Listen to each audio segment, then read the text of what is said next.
What's you guys? What is up? Welcome to Conspiracies. It's your man Codders here. That's me. Doing what I can to bring you some hidden gems, and as you may have seen in my last video, perhaps also warning you about some films maybe you should avoid. But I think I'm still on the come down. I think I'm still trying to recover from the state of that new Predator film and what the hell they've done to the Predator in that. It's just, I don't know. I do take it personally. People are like, "Why do you? Should you have a look at it?" Look, I'll bring it up. Where is he? Where is he? Where is he? There he is. I mean, what is that? Seriously, what? Look at it. Look at it. What in the name of soy is that thing? I can remember watching Predator and Predator 2, and I will die on the hill that Predator 2 is a great film. I love Predator 2, incredible, and I think Predator 2 can actually work even if you took the Predator out of it. That would still work as an awesome film because there's just so much going on. Great characters, action. I love it. Gives you a tiny little peek, a little bit more into the Predator. But that's all we should ever have. Please, movies, stop trying to give us answers to questions that we have that we don't want the answer to. Okay? Did I want to know where Alien come from and aliens? Did I want to know? Yeah, I wanted to know all these things, but I shouldn't be allowed to know them because mystery is sexy. Mystery is intriguing. Everybody wants to know what's in the hand that's closed. What do you want? Do you want the sweet I'm showing you, or do you want what's in the hand? And if your dad ever used to do that to you, he goes, "Do you want this, or do you want the mystery sweet?" You'd always want to take the mystery one because the mystery was so much more exciting than the thing that you could see. And I just feel like so many things just shouldn't be told to us. And most of them I don't take as canon anyway. Predator ended with Predator 2. Aliens ended with Aliens. That was it. Ripley and Newt, what was left of Hicks, and what was left of Bishop, flew off into the sunset, the star set, and they lived happy families. I don't need to know any more than that. I don't need to know. Okay.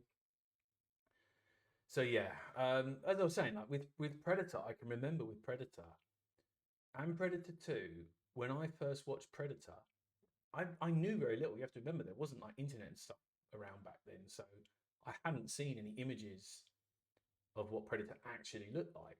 I kind of knew what he looked like with the mask on, but I never saw his actual face. And when Arnie takes his mask off in Predator, it scared me. It actually freaked me out because I didn't know what was going to be behind this mask. And when I saw it, like my brain couldn't compute because there was just this, a bit like Arnie, there was just this alien creature that he was looking at, and we just knew nothing about it. And it was terrifying. Incredible films. So yeah, I do take it personally because cinema and movies is an art form. It's an expression of somebody's idea that they have, somebody's story that they want to tell. And that is not it. That was not the idea. That was not the story they wanted to tell. Anyway, let's get rid of it because we don't want to see it. It's terrible. I'm going to talk about a good film. There you go. Look, I've got a slightly different style. I'm doing it a different way. Julia's Eyes. Okay, now this is a little personal favorite of mine, and just to prove to you, there you go. I have my very own DVD copy. You can laugh at DVDs all you want, okay, but no EMP is going to take my DVD away. No editing is going to be able to happen on my DVD collection. So when you log onto your digital site and it says, "Oh, this film has been edited because it's a bit sensitive and there's some hurty words in there," and things like that, nope, none of that's going to happen with my collection. So when you've got a film like Adventures in Babysitting, classic, absolute classic 80s film, I will definitely do a video on that at some point. And there's some slightly hurty words perhaps in there that they've had to change a little bit, which completely and utterly ruins the whole joke. Okay. there's a brilliant joke in Adventures in Babysitting, and it works so well. They change it, they edit the words out, they've messed around with somebody else's art form, and it doesn't work. It's like, I didn't get it. Anyway, coming back to Julia's Eyes, this, this is one of my personal favourites. Thriller, horror, mystery, spooky, claustrophobic, some pretty horrific images in this film. And I actually, when I rewatch it, I always forget about one image in particular in this, which is brutal. I'll come back to that. So Julia's Eyes, if you've never seen it, I'll give you a little brief of the plot. I'm gonna try and avoid anything spoilery because you want to go into this blind, just like Julia. It's a Spanish film. It's subtitled. Okay. Please do not let subtitles put you off. If they do, and I know you'll often hear the complaint from people that go, "Oh, I can't see what's going on when I'm trying to read the words." Right? Your brain very, very quickly adjusts, and you'll be surprised. You read them subconsciously. You're not sitting there reading each word. Comes up subconsciously, and your brain puts it all together for you. So please do not let subtitles put you off because you are missing out on so many incredible films. As I said before, Hollywood's dead, all right? Hollywood can just piss off. They keep telling us how these films weren't made for us. We're all bigots, we're all racists, and we're all haters, and we're all trolls, and we're all review bombing. Like, you guys are supposed to be creating a product to share with the world because people are going to love it. Stop creating shit and then telling people their names, their racist, and whatever it is, because you're creating a crap project. It's like me creating the world's worst meal in a restaurant and then telling everybody who doesn't eat it that they're a snob or they're a bigot because they're not interested in my food. It couldn't possibly be my fault because I'm amazing. I'm the greatest in the world. Yeah. So anyway, Hollywood can get lost. These films, okay, these other films, lower budget films, really low budget films, indie films, foreign films, good films are out there, but you have to dig deep and find them. And that's what I'm trying to do. Do the hard work for you, bring you some of these films. So anyway, Julia's Eyes. She, I want to try and avoid, it's hard to avoid spoilers because there's quite a few things going on. Basically, Julia, or Julia, as she is called, as you can see, this is a Del Toro film, and I think he's done a very, very good job of this. Very, very Hitchcock-esque, this film. So Julia has a sister. She is informed that her sister has been found dead. She appears to have taken her own life, and Julia refuses to believe that her sister would actually have done that. Her sister suffers from a degenerative eye disease, and she was supposed to get an operation which was going to bring her sight back. So she had everything to live for. So it doesn't make sense that she would have done that to herself. So her and her husband, they start to investigate. Okay, Julia starts to get a little bit involved. She starts to dig around. She finds out a few things. She finds out her sister was going to this eye clinic. When she goes to this eye clinic to investigate, the doctor there tells her that she had a boyfriend with her. And this comes as a bit of a surprise to Julia because she hasn't mentioned anything about it. So the plot starts to thicken slightly. We have skeptical police officers, which are really not very much use in this film, as police officers tend to be in this kind of situation. She believes that there is someone who killed her sister, made it look like made it look like she'd done it herself. Her hubby isn't believing her. The police aren't believing her. And she's kind of going down this tunnel on her own in a way. It also turns out that Julia is also suffering from the same degenerative eye disease. She begins to lose her sight as well. So as she's trying to investigate this, the clock is very much up against her. She has limited time because she's beginning to lose her sight. So we kind of feel the claustrophobia from that as Julia begins to lose her sight as well. So she knows she needs to act fast. She starts to investigate, and she ends up talking to a man, kind of a strange sort of hobo loner type guy. She gets some information from this guy, and he tells her that there are some men who hide in the shadows. They can't be seen. He says they're not like invisible. He says they give off no light. Light kind of bounces off them or folds around them, and they can move through life practically invisible.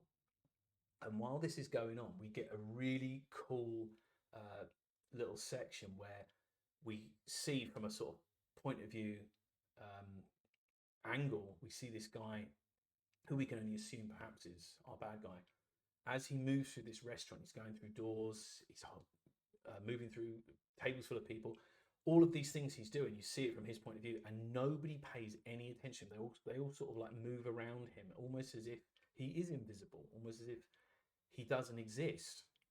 So this film very much teeters and blends slightly on the edge of paranormal, which I really like. I like it when it's hinted at rather than goes full on paranormal. It's like, what's going on? Is this real or not? I'm not quite sure what's happening. So anyway, Julia gets a bit of a glimpse of this guy and sort of like chasing him. I think there's a really, I seem to think there's a really creepy scene in it where someone says to her, "Oh, who's that with you?" And she's like, "Oh, there's no one with me," or something. And he's like, "There's someone standing right behind you." And she turns around, just sees this like hand just disappear around the corner. So it's very, very Hitchcocky in that kind of element. Very much a thriller, very much edge of your seat, very creepy. This whatever this is, this entity, this being, this person following her around, is freaking her out. It certainly does a good job of freaking us out, the audience. As I said, it turns out Julia is having the same degenerative eye issue. This is where the film slightly flips a bit. And I love this. This is probably one of my absolute favourite parts of the film. And anytime I've introduced this to people, this is the part of the film I always get excited when we get to it. And it's a scene where she moves into her sister's house and she's had the eye operation, and she has to wear, as you can see in the picture there, she has to wear like bandages around her eyes, I think for about 2 weeks, I think it is, while her body adjusts to these new eyes that she's been given. So she's completely blind, but she says that she knows the outlay of this house like the back of her hand. Turns out she doesn't know it as well as she thinks she did. She is sent a carer from the hospital to assist her, and she's like, "I don't need a carer," and it kind of turns out she does. So this person helps fix her some food, kind of helps her out. Very intimate. You can imagine if the, she can't see, so you can imagine this very intimate, very personal things that this person is doing for her. Now, of course, we're slightly suspicious of who this person is, and the director does an amazing job at keeping this person in the shadows, out of shot. We see everything other than this person's face, so we're not sure who or what this person is. And I love the scene. It's just fantastic. And you have to kind of imagine yourself when you're, just put your hand over your eyes, just think when your senses like that are taken away, how different everything becomes, how much more scary everything becomes. Now, there is, for gorehounds, if you like a bit of gore, believe me, there is some gore in this film. Very kind of unexpected. It kind of catches you off guard as well, because you don't really see it coming, a bit like her. And one scene in particular, which on second viewing, I was like,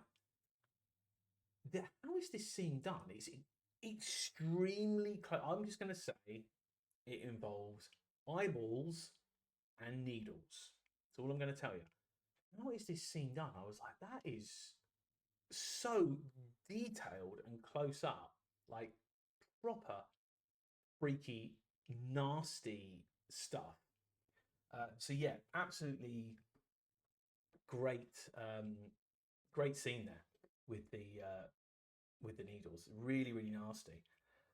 There's quite a few plot twists in this. Quite a few little twists. Okay, certainly one involving one of the neighbors, one of the characters that is in this from quite early on, who Julia visits, and a little bit of a plot twist in it, and I didn't see it coming right until the last minute. And one of our characters, well, he didn't realize it either until suddenly he goes to this person's house, catches her off guard. He's there probably when she wasn't expecting him, and all is revealed. Lots of twists and turns in this film. very, very claustrophobic, very uncomfortable, really dark. You can imagine a lot of the scenes are dark, very grey. This is not a bright film at all, very dreary. There's a lot of rain in this, lots of rain. Seems to be a lot of rain. And extremely slow burn as well. Do not expect a fast paced type thriller. Think more like Silence of the Lambs. Think more like that. A lot slower pace. Not tons of action, but atmosphere, dread, creepiness, foreboding, evil lurking in the shadows. If you've got that kind of fear of like shadows, people in the shadows, people watching you, this is going to be the film for you. I'd say very, very Hitchcocky. Very, very Hitchcock. I can imagine this is the kind of story that he would come up with. Give this film a go. If you are looking for thrillers, if you're looking for horror, if you're looking for slow burn, atmosphere, dark night, rainy type films, you are not going to be disappointed with this film. I've watched it plenty of times. So I've got my own copy. It's one very close to my heart. I love this film and I can't recommend it enough if that is your kind of thing. So get into it. Check out Julia's Eyes. There's another film as well that she's in. I have to remind myself of what it is, and it's another kind of similar slow burn, spooky, is it paranormal or not film. I'll have to revisit that, find out what it is, because I will do a video on that as well, because that was good as well. I'm not actually sure where you can watch Julia's Eyes at the minute. Not sure what it's streaming on. Have a look. It has been free on Prime before. I know that because that's where I initially discovered it. I know the other film that she's in, I believe that is currently streaming as well on Prime. So you can certainly check that one out if you can find out what it is. And I can't remember the title, so I don't want to ruin it for you right now anyway. And I've completely forgot. So get on it, guys. Check out Julia's Eyes and give me some comments. Let me know what you think about Julia's Eyes, if you think there's anything I've missed, a couple of things I've forgotten about. And of course, if you have some hidden gems, some little foreign films, independent films, anything like that that you want to recommend that I can take a look at, or I've probably already seen in knowing me, chuck them down in the comments below, because I will definitely have a look and make a video on them if I really like them. So yeah, like and subscribe, guys, all that stuff. And please enjoy Julia's Eyes, and I will see you in the next one.